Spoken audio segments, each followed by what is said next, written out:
Dans quelques semaines, le Stade de France va accueillir les exploits olympiques des meilleurs athlètes du monde. Ça, on commence à le savoir.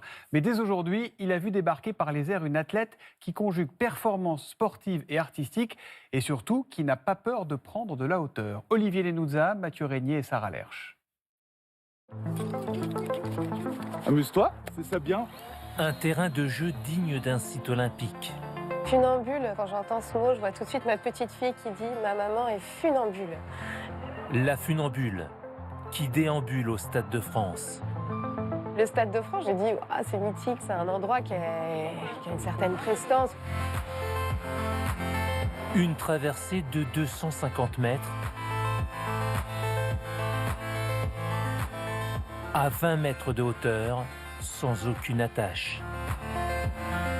Tatiana Mocio-Bogonga, l'artiste et son balancier. L'équilibre se trouve dans le mouvement. On est dans une terre qui tourne. Tout est toujours en mouvement. Et on a envie de figer les choses pour se sentir en sécurité. Mais en vrai, on ferait mieux de danser. Loin du sol, pourtant jamais seul.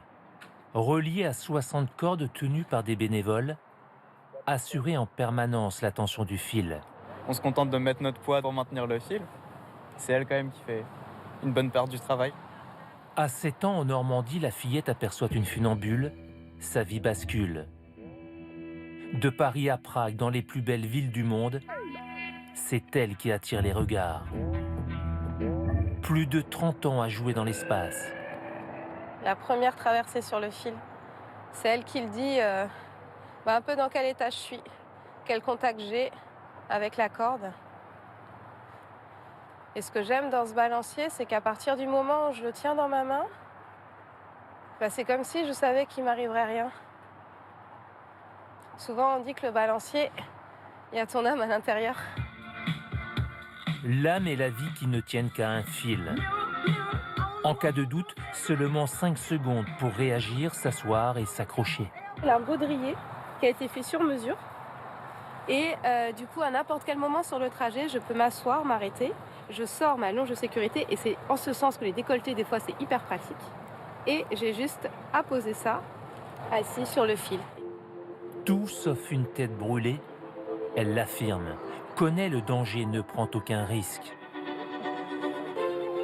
C'est une belle image, rêver ensemble. Et fait de son art une leçon de vie en toute modestie. Ça m'a permis de me rendre compte qu'on n'avance pas à pas. On peut arriver là-haut et prendre place dans le monde, en fait. Parce que c'est pas juste marcher sur un fil, en vérité. C'est se sentir légitime. Et ça, c'est beaucoup plus fort que tout le reste. Tatiana Mocio-Bogonga tisse avec son fil son chemin. Fragile équilibre, libre. Libre et époustouflé.